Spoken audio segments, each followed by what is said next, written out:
Hey, how you doing there again, folks? Me again, of course. Brandon Wenzel. Come back at you. Another offering. Off my sampler platter. Yes, indeed, folks. Sampler video series videos I've been doing for a little while now. Go over there, try out food and drink items. I eat stuff, I drink stuff, then, folks, I'm going to talk about stuff. I'm going to let you know all that you need to know about hopefully delicious stuff that time I'm doing this, folks, I'm not going to lie. I tried to review this burger yesterday, but I made the mistake of going to the ghetto Burger King instead of the good one, and, well, here we are. But we'll get to that. Folks, it's super simple format. I'm going to go over there, I'm going to try out food and or drink items for you. Whilst I'm doing so, I'm yammering on about it for a bit. Whilst I'm doing all that, I'm inside my truck, and whilst I'm doing all that, folks, I'm wearing a super cool shirt. Folks, when I wear super cool shirts, I always like to highlight the super cool shirt. What super cool shirt am I wearing for you today, though?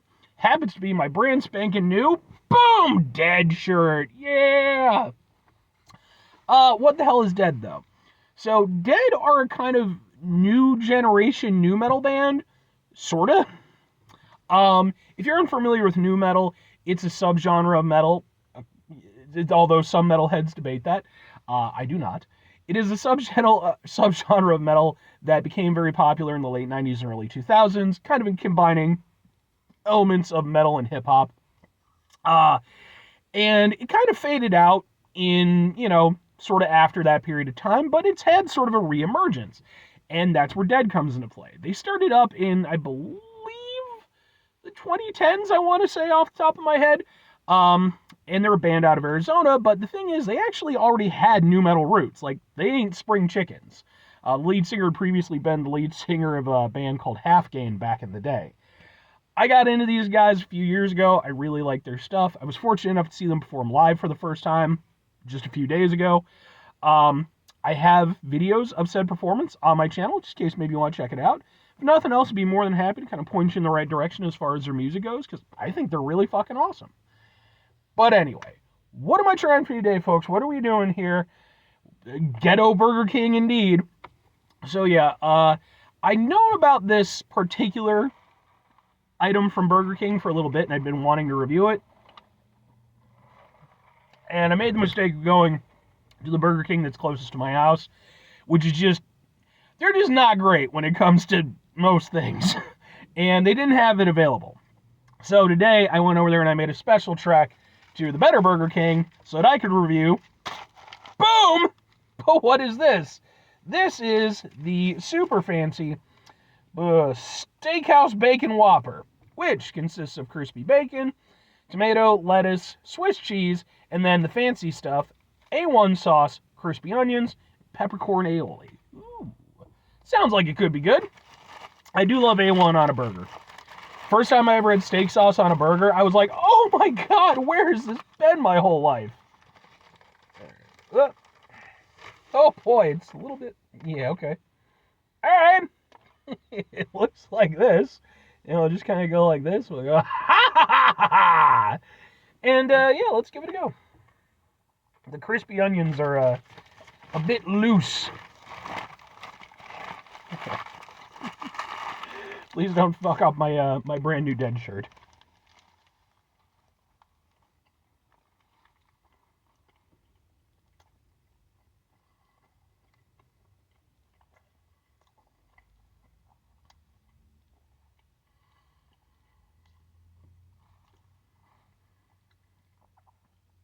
Okay. Yeah, alright. I get what they're going for with it.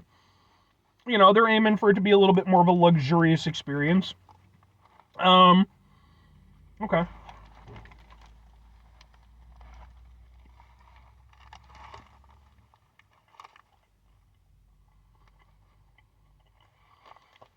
I mean, fundamentally, it's a Whopper. So right off the bat, if you're not down with that, I doubt this will go over there and change your opinion. Still has those Whopper qualities to it. I like it. I like a Whopper. The other elements involved,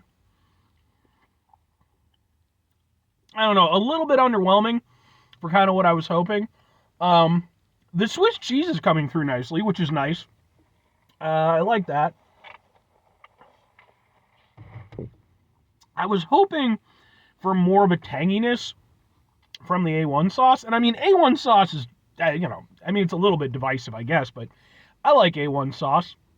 Though I don't really put it on steak. Steak is a little bit, special, but more of a Worcestershire sauce kind of guy when it comes to steak.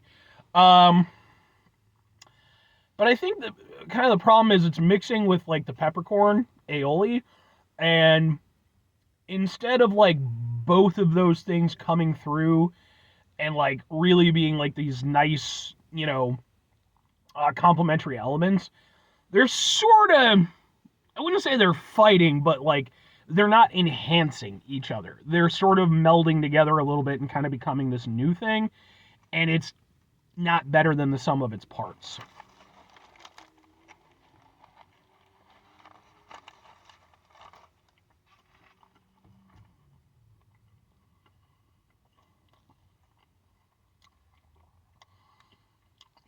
Because instead of going over there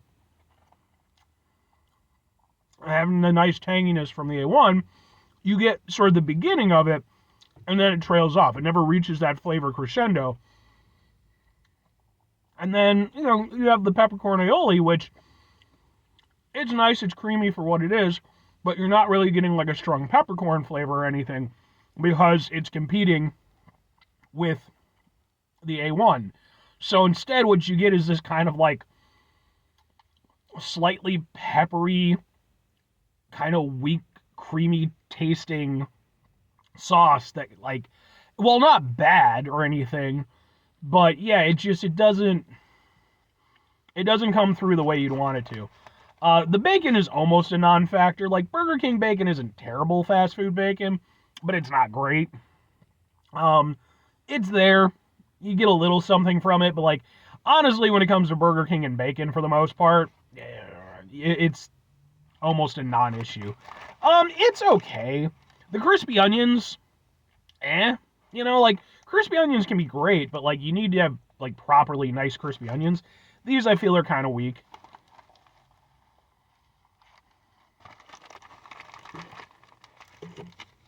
Yeah, I don't know. It's not bad, but like it's nowhere near as good as it could have been. I feel like this is one where if you tweaked it a little bit, did a few things, maybe you could make it work properly, but as is, But two questions have to be asked. Would I get it again? Would I recommend it? As is, no, and not really. I think for me, I mean, look, it's fast food. You can only get so excited about fast food, typically. Depends on what place you're talking about. But like, I like Burger King in general. They're not like my favorite spot, and some of their specialty Whoppers really do hit nicely.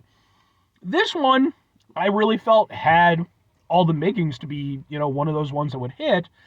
And it just, yeah, it's just, I think they were trying to do a little bit too much, be a little bit too fancy with it, but at the same time, they're still working within that realm of fast food. So, all of the things that are on the burger sound really nice, but like, again, the crispy onions were underwhelming. The A1 and the peppercorn kind of blended together, so neither of them really got to do what they do best. The bacon was just, again, fast food bacon, so like, everything fell a little bit flat. Like, it's not terrible, but it's not great. It's not what I personally would have liked. And again, I think if you tweaked it a little bit, maybe you could get away with it, but yeah. So for me personally, like, as much as I like the idea of it, I don't really think it lands. That's why if I'm recommending it, I'm not. It's not a terrible Whopper. I mean, if you want to go over there and give it a shot, but like, honestly, you'd probably be better off like getting something like, the fucking Texas Double Whopper or whatever the hell it is, which I reviewed that, by the way. That review, I don't know if that review will be up by the time this one goes up. Maybe I'll post them on the same day or some shit. I think that works better than this. This, for being what it is, again, nothing terrible. If you want to try it, I don't think you'll hate it. But I just think that, again, sometimes Burger King, with the specialty stuff, they try and they don't quite land, and I feel like that's what happened here. But 5 things before I get out of here. Have yourself a great rest of your day, spectacular rest of your week, monumental rest of your month, stupendous rest of your year. Folks, go over there and have yourselves a truly proper steakhouse-tastic rest of your life. Maybe one day I'll review something from a steakhouse when I have an exorbitant amount of money that I can just throw at things. Final 2 things. Number 1, try to bring some positivity into the world. It's not always possible. It is, however, always appreciated. But what you do can't do it all the time. I know I can't do it all the time. Here's what you're going to do, folks. You're going to try not to be an asshole. Now, folks, not always the easiest thing in the world to not be an asshole. Trust me. I know it. I live it. I'm out there every day with you in it. Life can be stressful and frustrating and just bullshit sometimes, folks. And when we find ourselves in situations where we have to deal with said bullshit, it's important we go over there whenever possible. Take a step back. Try to mitigate the level of assholishness in our lives. Hopefully, do better for ourselves and for those around us. Very final thing, folks, do the thing. Whatever the thing is for you, that's what I want you to go out and do. Folks, if I do review something from a steak place, what steak place should I review?